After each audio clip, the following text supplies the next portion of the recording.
একটা সময়ের পর প্রত্যেকটা মেয়েই ফিল করে যে মেয়েদের আসলে নিজের বলতে কিছু থাকে না। নিজের বাড়ি বলেও কিছু থাকে না। আমার বাসা, আমার ঘর, আমার বাড়ি বলার মতো সত্যিই কোনো জায়গা থাকে না মেয়েদের। হয় বাবার বাড়ি, না হয় শ্বশুর বাড়ি, কিংবা জামাইয়ের বাড়ি, ভাইয়ের বাড়ি, এসব জুড়েই থাকে মেয়েদের ঠিকানা। একটা সময়ের পর প্রত্যেকটা মেয়ে সবচেয়ে বেশি মিস করে তার নিজেকে, নিজের অস্তিত্ব, ইচ্ছা, শখ, আহ্লাদ, একান্ত নিজের সময়, এই সব কিছু মিস করে প্রতিটা মেয়ে। বয়স, দায়িত্ব এবং সময়ের সাথে সাথে মেয়েরা সবচেয়ে বেশি হারায় নিজেকে। নিজের বলতে আসলে কিছুই থাকে না। সব চিন্তা ভাবনা, অপেক্ষা, আয়োজন, শখ, আহ্লাদ, সাজগোজ, ইচ্ছা, অনিচ্ছা, চাহিদা, পছন্দ, অপছন্দ সবকিছু হয়ে যায় অন্য কেন্দ্রিক। আত্মকেন্দ্রিক কিছুই থাকে না আর মেয়েদের।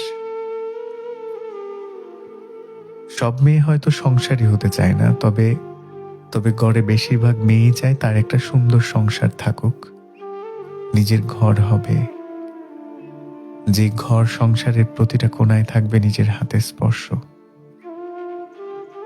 সংসার হয়, ঘর জুড়ে হয়তো তার স্পর্শ, পরিশ্রমও থাকে, কিন্তু নিজের ঘর কি সত্যিই হয়?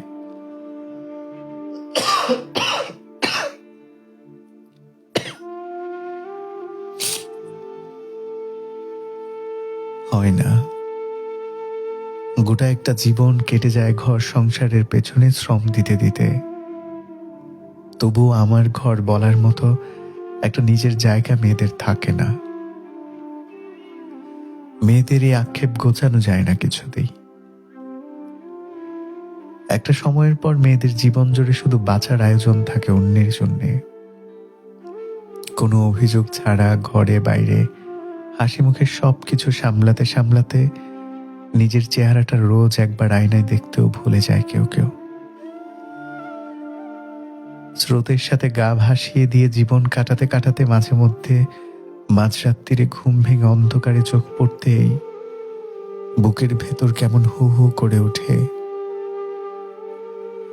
সুন্দর জীবন, তবু কি কি যেন মনে হয়, অজান্তে চোখের কোণে জল জমা হয়। শুধু ওই জল জমা অন্ধকার সময়টুকুই বোধহয় একান্ত নিজের থাকে।